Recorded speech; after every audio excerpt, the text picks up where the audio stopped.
ಧರ್ಮ ಮಾಡಿದೆ ಎಂದು ಯಮನಿನ್ನ ಬಿಡುವುದಿಲ್ಲ. ಕೂಡಿಟ್ಟು ಹಣವ ಕಟ್ಟಿದ ಮನೆಯೊಳಗೆ ನಿನಗೆ ಜಾಗವಿಲ್ಲ.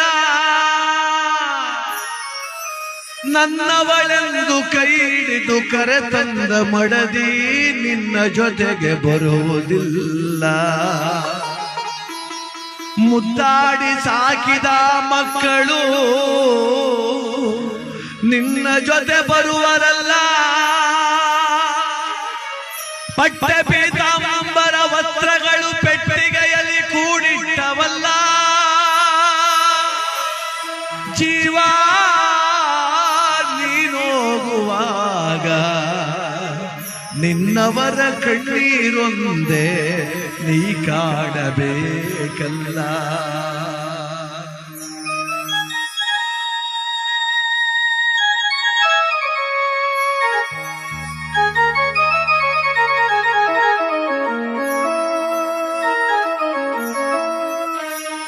ದಿಂಬಾದಲ್ಲಿರುವ ಜೀವ ಕಂಬಸೂತ್ರ ಬೊಂಬೆಯಂತೆ. ದಿಂಬಾದಲ್ಲಿರುವ ಜೀವ ಕಂಬಸೂತ್ರ ಬೊಂಬೆಯಂತೆ. ಎಂದಿಗಾದರೊಂದು ದಿನ ಸಾವು ತಪ್ಪದೋ, ಸಾವು ತಪ್ಪದೋ. ದಿಂಬಾದಲ್ಲಿರುವ ಜೀವ ಕಂಬಸೂತ್ರ ಬೊಂಬೆಯಂತೆ. ಎಂದಿಗಾದರೊಂದು ದಿನ ಸಾವು ತಪ್ಪದೋ, ಸಾವು ತಪ್ಪದೋ.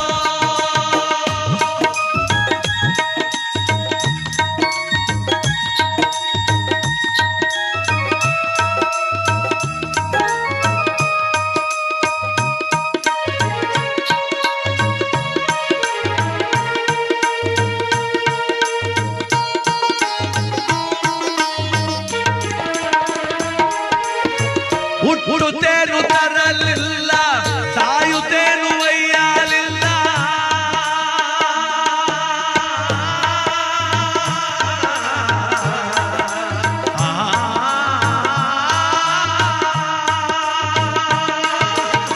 ಹುಟ್ಟುತ್ತೇನು ತರಲಿಲ್ಲ, ಸಾಯುತ್ತೇನು ಒಯ್ಯಲಿಲ್ಲ.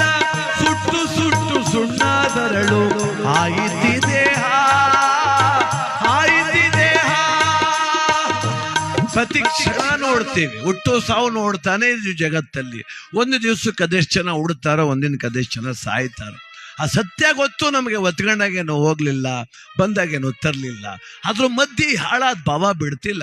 ಹೋಗೋತು 3 ಎಕರೆ ಗದ್ದೆ ತೆಗೆದು ಬಿಡ್ಬೇಕು, ನಾ ಸಾಯತ್ತಿಗೆ 4 ಮನೆ ಕಟ್ಬಿಡ್ಬೇಕು, ನನ್ನ ಮಕ್ಕಳು ಹೆಂಡ್ತಿ ಭಾಳ ಸೇಫ್ಟಿ ಆಗಿದ್ಬಿಡು. ಏನು ಸೇಫ್ಟಿ ಮಾಡಿಯಪ್ಪ, ಏನು ಸೇಫ್ಟಿ ಮಾಡ್ತಿ? ಬರಬಾರ್ದು ಕಾಯಿಲೆ ಬಂದರೆ ಅದೇ ಜಮೀನು ಮಾರಿ ನಿನ್ನ ಆಸ್ಪತ್ರೆಗೆ ಸೇರಿಸ್ತಾರೆ. ಮಗ ಕೆಟ್ಟವನಾದರೆ ತಿಥಿ ಅದು 1 ತಿಂಗಳಿಗೆ 3 ಸಲ ಅಗ್ರಿಮೆಂಟ್ ಮಾಡಿ ಮಡಗ್ತಾನೆ. ನೀನೇನು ಸೇಫ್ಟಿ ಮಾಡೋದು ಅವ್ರನ್ನ? ನಾನು ಎಲ್ಲರನ್ನೂ ಸುಭದ್ರವಾಗಿ ಇಟ್ಬಿಡ್ತೀನಿ. ಲಕ್ಷ್ಮಣನ್ನು ರಾಮನ್ನು ಬಾಲದ ಕೋಟೆ ಒಳಗೆ ಮಡಿಕ ಕೂತಿದ್ನಂತೆ ಆಂಜನೇಯ. ನಾನು ರಕ್ಷಣೆ ಮಾಡ್ಬಿಡ್ತೀನಿ ರಾಮನ್ನ ಅಂತ. ಅವನ ಮಹಿರಾವಣ ಬಂದು ನೆಲದೆಲ್ಲ ಕೊರ್ಕೊಂಡು ಹೊತ್ಕೊಂಡು ಹೊಂಟೋಗ್ಬಿಟ್ಟ ಅವರ. ಹಂಗೆ ನಮ್ಮ ಜೀವನ. ನಾವ್ಯಾರನ್ನೂ ಕೂಡ ಸೇಫ್ಟಿ ಮಾಡಿ ಇಟ್ಬಿಟ್ರೆ, ನಾನು ಆಸ್ತಿ ಮಾಡಿ ಇಟ್ಬಿಟ್ರಲ್ಲ, ನನ್ನ ಮಕ್ಕಳು ಚೆನ್ನಾಗಿರ್ತಾರೆ. ಅದಕ್ಕೆ ಹುಟ್ಟುತ್ತೇನು ತರಲಿಲ್ಲ, ಸಾಯುತ್ತೇನು ಒಯ್ಯಲಿಲ್ಲ. ಸುಟ್ಟು ಸುಟ್ಟು ಸುಣ್ಣದರಳು ಆಯಿತಿ ದೇಹ, ಆಯಿತಿ ದೇಹ. ಹೊಟ್ಟೆ ಬಲು ಕೆಟ್ಟದ್ದೆಂದು ಎಷ್ಟು ಕಷ್ಟಪಟ್ಟೆಯ ಪ್ರಾಣಿ. ಹೊಟ್ಟೆ ಬಲು ಕೆಟ್ಟದ್ದೆಂದು ಎಷ್ಟು ಕಷ್ಟ ಮಾಡಿದರು. ಬಿಟ್ಟು ಹೋಗುವಾಗ ಗೇಣು ಬಟ್ಟೆ ಕಾಣದೋ, ಬಟ್ಟೆ ಕಾಣದೋ. ನೋಡಿ, ವೆಂಕಟೇಶಣ್ಣ ಕೂಡಿಟ್ರು ಹಣ ಅಂತ 5,000 ಕೈ ಕೊಟ್ಟು ಕಳಿಸಿವ. ವಸ್ತೊಂದು ಬಟ್ಟೆ ಉಡ್ಸ್ಬಿಟ್ಟು ಅರ್ಧ ಹಾಕ್ಬಿಟ್ಟು ಕಳಿಸಿರೋದು ನಾವು.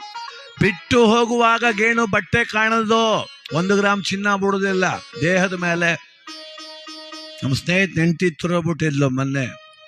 ಹೋಗಿದ್ದೆ, ಅಳ್ತಾವನ್, ಬಾಪ ಉಮೇಶ್ ಬಾರೋ, ನೋಡಪ್ಪ ನನ್ನ ಮನೆ ಹಿಂಗೆ ಆಗೋಯ್ತಲ್ಲೋ, ನನ್ನ ಮನೆ ಮಹಾಲಕ್ಷ್ಮಿ ಹೆಂಗೆ ಹೊಂಟೋದ್ಲು ನೋಡೋ, ಹೆಂಗೆ ಮನ್ಗವಳು ನೋಡೋ. ಬಡತನ ಕಿತ್ಕ ತಿಂತಿದ್ಕನೋ, ಮದುವೆ ಮಾಡ್ಕೊ ಬಂದ್ಮೇಲೆ ನನ್ನ ಮನೆ ಐಶ್ವರ್ಯ ಉಕ್ಬಿಡ್ತು. ಅವಳು ಮದುವೆ ಮಾಡ್ಕೊಂಡ್ಮೇಲೆ 4 ಎಕರೆ ಗದ್ದೆ ತಗೊಂಡೆ, 3 ಮನೆ ಕಟ್ತೆ, 3 ಮಕ್ಳು ಮದುವೆ ಮಾಡಿದೆ, 1.5 kg ಚಿನ್ನ ಮಾಡಿಸ್ದೆ, 5 kg ಬೆಳ್ಳಿ ಮಾಡಿಸ್ದೆ, 3 ಕಾರ್ ತಂದೆ, ಚೇರ್ಮನ್ ಆದ್ನಲ್ಲೋ. ಅವಳೇ ಹೊಂಟೋದ್ಮೇಲೆ ಮನೆ ಯಾಕೆ, ಮಠವೇ ಯಾಕೆ, ಆಸ್ತಿ ಯಾಕೆ, ಒಡವೆ ಯಾಕೆ, ವಸ್ತ್ರವೇ ಯಾಕೆ, ನಂದೊಂದು ಜನ್ಮ. ಅಲ್ಲೊಂದು ಹುಡುಗ ನಿಂತಿದ್ದ, ನಟರಾಜ ಬಾಯ್ಲಿ ಅಂದ. ಏನಣ್ಣ ಅಂದ. ಇದು ಆ ಮೂಗ್ಬಟ್ಟು ಬಿಚ್ಕೊಬಿಟ್ರಪ್ಪ, ಬೆಂಕಿಗೆ ಹಾಕಿಬಿಟ್ಟರು ಅಂತ. ಮನೆ ಮಠ ಏನು ಬೇಡವಂತೆ, 3 ಗ್ರಾಮ್ ಚಿನ್ನ ಬೇಯಿಸ್ಬಿಡ್ತಾರೆ ಅಂತ ಯೋಚನೆ ಬಂದು ಕೂತ್ಗೆ ಮ್ಯಾಕೆ ನಮ್ಮ ಜೀವನ. ಅದಕ್ಕೆ ಮಹನೀಯರು ಜ್ಞಾನಿಗಳು ಹೇಳ್ತಾರೆ ಬಂಧುಗಳೇ, 10-8 ಲಕ್ಷ ಗಳಿಸಿ ಮತ್ತೆ ಸಾಲದೆಂದು ಬರರ, 10-8 ಲಕ್ಷ ಗಳಿಸಿ ಮತ್ತೆ ಸಾಲದೆಂದು ಬರರ, ಅರ್ಥಕ್ಕಾಗಿ ಆಸೆ ಪಟ್ಟು ನ್ಯಾಯ ಮಾಡುವರೋ, ಸುಳ್ಳು ನ್ಯಾಯ ಮಾಡುವರೋ, ಬಿದ್ದ ಬೆಳಸು ತನ್ನದ್ದೆಂಬೋ ವ್ಯರ್ಥ ಚಿಂತೆ ಮಾಡಿ ಬರಿದೆ, ಬಿದ್ದ ಬೆಳಸು ತನ್ನದ್ದೆಂಬೋ ವ್ಯರ್ಥ ಚಿಂತೆ ಮಾಡಿ ಬರಿದೆ, ಸತ್ತು ಹೋದ ಮೇಲೆ ಅರ್ಥ ಯಾರಿಗಾವುದೋ, ಯಾರಿಗಾವುದೋ. ಕಟ್ಬಿಟ್ರೆ ಆಗ್ಲಿಲ್ಲ, ಆ ಸಂತೋಷ ನೋಡಕ್ಕೆ ಬಿಡ್ಬೇಕಲ್ಲ ದೇವರು. ಚಾಮರಾಜನಗರ ಜಿಲ್ಲೆ ಯಳಂದೂರು ತಾಲೂಕು ರೇಚಂಬಳ್ಳಿ ಎನ್ನುವುದು ಒಂದು ಗ್ರಾಮ. ಅಲ್ಲಿ ನಂಜುಂಡಸ್ವಾಮಿ ಅಂತ ಒಬ್ಬರು ಪಾಪ ಹಾಲು ಮತದ ಜನಾಂಗದ ನಾಯಕರು. ಅವರು ಕ್ರಾಂತಿವೀರ ಸಂಗೊಳ್ಳಿ ರಾಯಣ್ಣನ ಮಹಾದ್ವಾರ ಕಟ್ಸಿದ್ರು ಪಾಪ ಅವ್ರ ಊರಲ್ಲಿ. 6 ತಿಂಗಳು ಮೊದಲೇ ನಂಗೆ ಫೋನ್ ಮಾಡಿದ್ರು, ಅದು ಉದ್ಘಾಟನೆಗೆ ನೀವು ಆಡ್ಬೇಕು ಸ್ವಾಮಿ, ನಮ್ಮೂರಿಗೆ ಬಂದು ನಂಗೆ ಭಾಳ ಆಸೆ ಕರೆಸ್ಬೇಕು ಅಂತ ನಂಜುಂಡಸ್ವಾಮಿ ಅಂತ ಅವ್ರ ಹೆಸರು, ರೇಚಂಬಳ್ಳಿ ಗ್ರಾಮ. ಆಯ್ತು ಸರ್ ಅಂದೆ. ತಿಂಗಳಿಗೆ 3 ಸಲ ಫೋನ್ ಮಾಡಿದ್ರು, ಚೆನ್ನಾಗಿ ಆಡ್ಬೇಕು ಸ್ವಾಮಿ, ಚೆನ್ನಾಗಿ ಆಡಬೇಕು, ನೀವು ನಮ್ಮ ಭಾಗಕ್ಕೆ ಬಂದಿಲ್ಲ, ನಮ್ಮೆಲ್ಲ ಜನಗಳ ಸಂತೋಷ ಪಡಬೇಕು, ಕನಕದಾಸರ ಪದ ಆಡಬೇಕು, ರಾಯಣ್ಣನ ಪದ ಆಡಬೇಕು, ಮಾದೇಶ್ವರನ ಪದ ಆಡಬೇಕು, ಸಿದ್ದಪ್ಪಾಜಿ ಆಡಬೇಕು ಅಂತ ಅಭಿಮಾನದಲ್ಲಿ ಕರೆಸಿದ್ರು. ನಮ್ಮ ತಂಡ ಅಲ್ಲಿಗೆ ಹೋದ್ರೆ ಅವ್ರಿಗೆ ಏನು ಆನಂದವೋ, ಭಾಳ ಸಂತೋಷ ಅವ್ರಿಗೆ.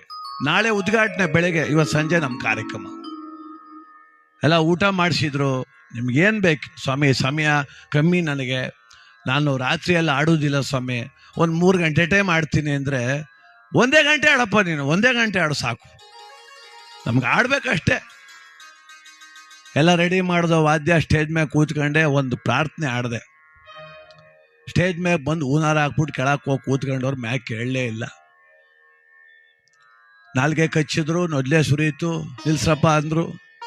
ಪಕ್ಕದಲ್ಲೇ ಒತ್ಕೊಂಡು ಓಡೋದ್ರು ಆಸ್ಪತ್ರೆಗೆ, ಅಲ್ಲಿಂದ ಫೋನ್ ಮಾಡಿದ್ರು ಸತ್ತೇ ಹೋದ್ರು ಅಂತ. ಎಷ್ಟು ಚಂದ ಕಟ್ಟಡ ಕಟ್ಸಿ, ಎಷ್ಟು ಮಹದ್ವಾರ ಕಟ್ಸಿ, ಎಷ್ಟು ಚೆನ್ನಾಗಿ ಕರೆಸಿ ಅನ್ನ ಹಾಕ್ಬೇಕು ಅಂತ ಆಸೆ ಇಟ್ಟು ಮನುಷ್ಯನ ಭಗವಂತ ಉದ್ಘಾಟನೆ ನೋಡಕ್ ಬಿಡ್ಲಿಲ್ಲಲ್ರಿ. ಎಷ್ಟು ಚೆನ್ನಾಗಿ ಅರ್ಥ ಮಾಡ್ಕೋಬೇಕು ಗೊತ್ತಾ ನಾವು ಈ ಜೀವನ. ನಾವೆಲ್ಲ ಕರ್ತವ್ಯ ಪಜ್ಞರಷ್ಟೇ. ಬೆಳಿ ಯೋಗ್ಯತೆ ಇದೆ, ಅನುಭವಿಸು, ತಿನ್ನು ಯೋಗ್ಯತೆ ನನಗೆ ಕೊಟ್ಟವನ. 10 ಎಕರೆ ತುಂಬ ಭತ್ತ ಬೆಳೆದ್ಬಿಟ್ರೆ ಏನ್ ಬಂತು, ಶುಗರ್ ಬಂದ್ರೆ ಅನ್ನ ತಿನ್ನಂಗಿಲ್ಲ.